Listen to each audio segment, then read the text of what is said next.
trimestre sera peut-être différente. Les choses que tu devrais mettre en place seront peut-être différentes. Mais tout ça vient de quoi? Tout ça vient des bilans que tu fais. Du bilan va découler les actions que tu vas pouvoir poser. Et comme je disais, il y a un prix à payer pour tout. Et comme ça, tu sauras quel est le prix que tu es prêt à payer durant ce prochain trimestre. Est-ce que tu vas aller dans l'intensité? Est-ce que tu seras un peu plutôt à la cool? Est-ce que tu vas te focaliser sur tes habitudes quotidiennes? Ou est-ce que tu vas te focaliser sur ton travail principalement? Est-ce que tu vas te focaliser plutôt sur ta famille ou ta vie spirituelle? Quel sera le focus de ton prochain trimestre? Ne va pas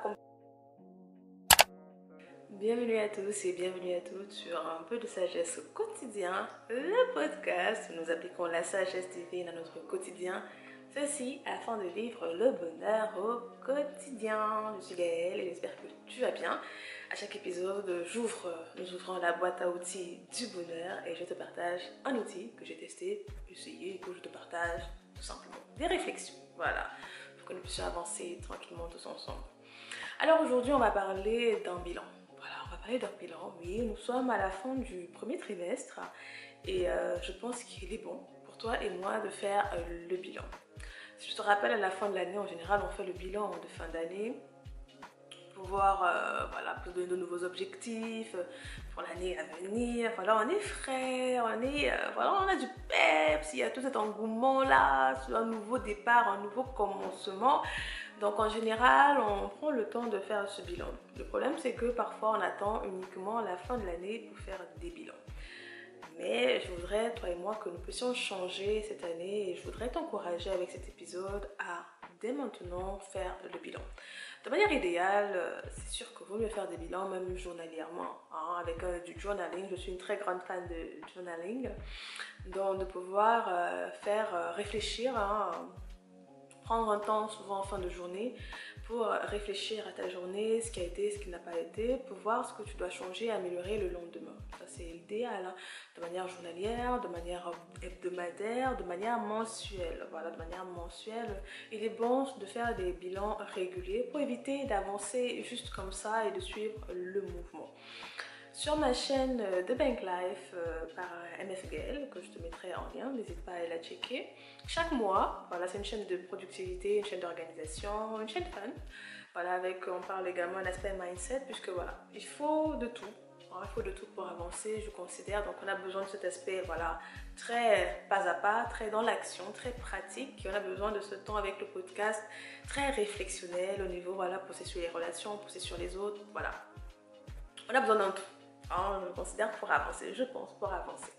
Alors, sur cette chaîne-là, en général, chaque mois, je fais des vidéos bilan, voilà, où par rapport à mes objectifs au début de l'année, je reviens sur ces objectifs-là, ce que j'ai atteint, ce que je n'ai pas atteint, pourquoi je ne les ai pas atteints, quels ont été les troubles que j'ai rencontrés, les obstacles que j'ai rencontrés, ce que j'ai pu apprendre globalement tout au long de ce mois. Je te les partage sur cette chaîne-là, donc si jamais tu as besoin de motivation, tu as besoin, voilà, d'un compagnon d'aventure, n'hésite pas à aller faire un tour sur cette chaîne-là.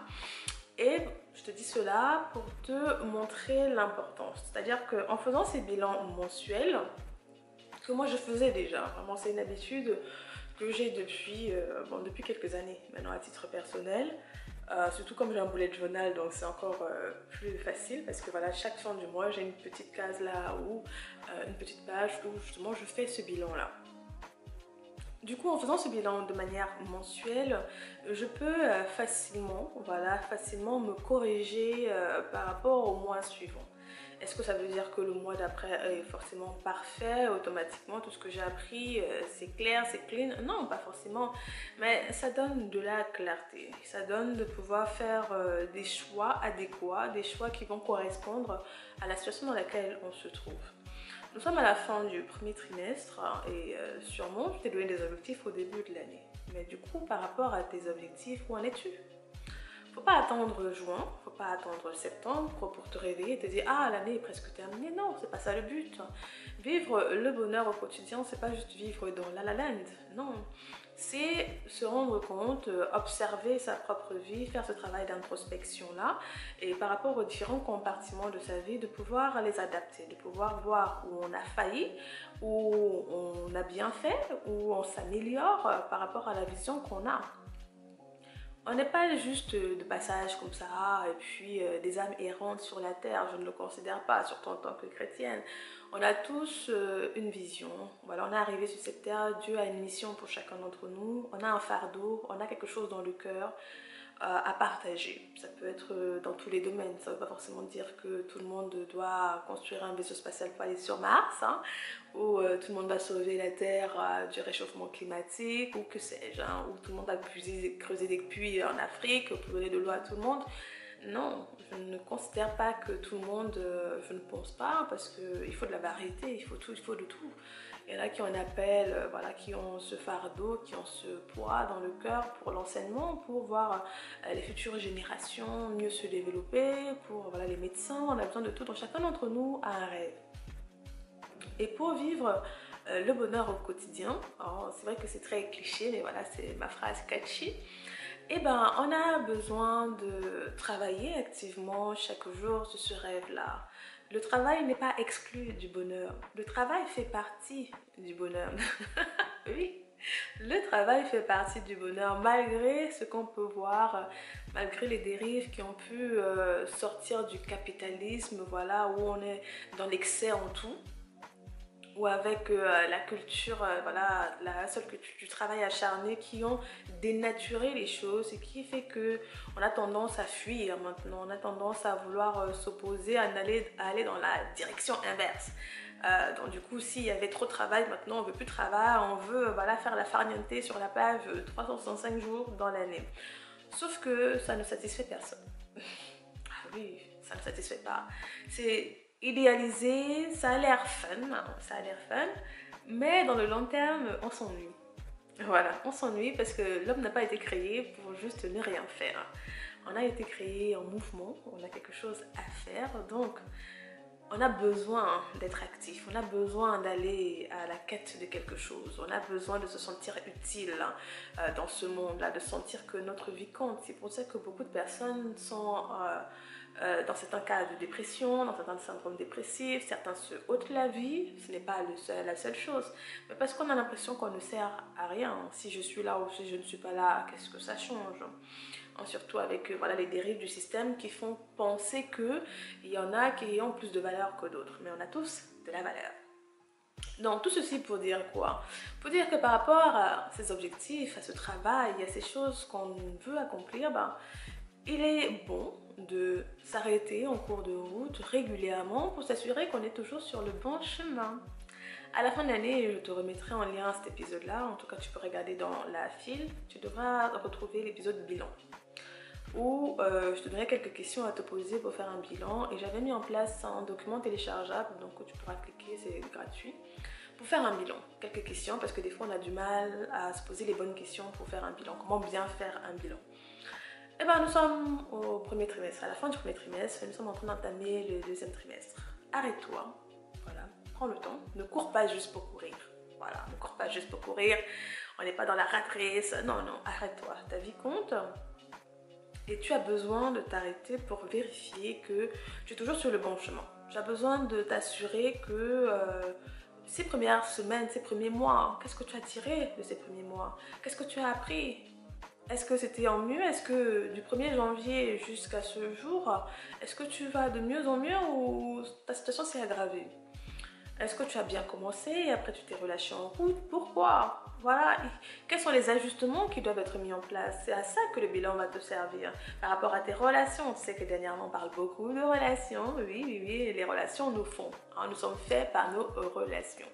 Et je le redis encore, peu importe ce que quelqu'un sur TikTok ou Insta dit, nous sommes faits par nos relations. Tout le monde qui est arrivé quelque part, c'est par les relations. Ah oui, personne ne s'est fait seul. Donc, nos relations sont capitales. Donc, on a beaucoup parlé des relations. Donc, à ce temps présent où tu vas écouter cette vidéo, où en est tes relations? Où en es-tu avec tes relations, la qualité de tes relations? J'ai fait beaucoup d'épisodes pour pouvoir déterminer si tu as une relation toxique. Si, voilà. On a parlé de différents types de sujets, donc n'hésite pas à aller dans la playlist relations pour voilà, la lancer et écouter. Évaluer tes relations, oui, où en êtes-vous par rapport aux gens que tu as côtoyés tout au long de ce trimestre? Est-ce que tu sais bien répartir, positionner chacun à sa place? Comme on avait dit, chacun a une place dans ta vie, parce que tu as une place également spécifique dans la vie des gens. Et il est important qu'il y ait quand même une certaine réciprocité dans les relations. C'est souvent d'où sortent beaucoup de mots, il n'y a pas de réciprocité. Donc, tu vas devoir faire le bilan de tes relations, faire le bilan de tes finances, faire le bilan de ton travail, faire le bilan de ta croissance, ta vie spirituelle, ta vie physique, ta santé, ton physique. Fais le bilan. Ne cours pas, juste fais le bilan et vois s'il y a déjà des ajustements que tu vas devoir faire. J'ai fait le bilan et moi, quand j'ai commencé le trimestre, j'avais des objectifs. Donc, par rapport à ces objectifs-là, chaque mois, bien évidemment, je faisais les bilans mensuels pour voir où j'en étais par rapport aux objectifs et ce qu'il fallait ajuster. Et puis, par rapport à ce bilan-là, mon deuxième trimestre ne ressemblera pas au premier trimestre parce que voilà, j'ai mis en place certains ajustements en faisant ces bilans. Donc, c'est juste un petit épisode en arrêt comme ça pour te dire, arrête-toi un moment par rapport à tous les discours que tu as écoutés, tous les podcasts que tu as écoutés, tous les livres que tu as écoutés. Est-ce que tu as mis en pratique ce que tu as lu? Ce que tu as entendu? Ce que tu as vu? Est-ce que tu regardes juste pour regarder? Est-ce que c'est juste de la consommation pour consommer et pour te sentir bien en te disant que j'ai écouté quelque chose de bien? Mais qu'en as-tu fait de ces informations-là? Est-ce que tu as commencé à mettre en place des changements dans ta vie? C'est important. N'écoute pas juste des choses pour écouter. Ta consommation des réseaux sociaux, elle en est où? Ta vie en est où? Donc, il faut t'arrêter. Et c'est le bon moment, on n'attend pas à la fin de l'année. Il ne faut pas que l'année te passe comme ça sous le nez et tu te dis, ah mince, 2023 était comme 2022 ou que sais-je, à quel moment tu écouteras cette vidéo. Non. Donc, arrête-toi un moment. Voilà, c'est un petit moment pour te rappeler. Hein. On oublie tous des fois. C'est un petit rappel pour toi de t'arrêter un instant et de faire le bilan. Voilà, regarde objectivement ta vie et évalue ce qui en a été, ce que tu as fait de tout ce premier trimestre. Qu'en est-il? Qu'est-ce que tu attendais? Qu'est-ce que tu attends de 2023? Qu'est-ce que tu attendais? Est-ce que ça s'est passé comme tu voulais? Si ça s'est passé comme tu voulais, pourquoi? Il faut que tu regardes les choses objectivement. Ici, on est dans l'introspection où on se regarde en face. Ce n'est pas pour se cultiver de la culpabilité ou se comparer. C'est ce que j'avais dit dans cet épisode sur le bilan. Faire attention à la comparaison. Ce n'est pas une question de comparaison. On se regarde face à face par rapport à ce qu'on voulait, par rapport à ce qu'on attendait, par rapport à ce qu'on désirait, par rapport à ce qu'on avait prévu. Qu'en est-il? C'est aussi simple que ça. Qu'en est-il? Si je ne suis pas où je voulais être à ce moment précis, pourquoi je ne le suis pas? Et du coup, qu'est-ce qu'il faudrait que je fasse? Il faut planifier ton trimestre. N'entre pas dans le deuxième trimestre comme ça, à la haut là. Non, ta vie a beaucoup de valeur. Voilà, ta vie a beaucoup plus de valeur pour te permettre, voilà, de faire... non. Ta vie compte, ta vie est importante.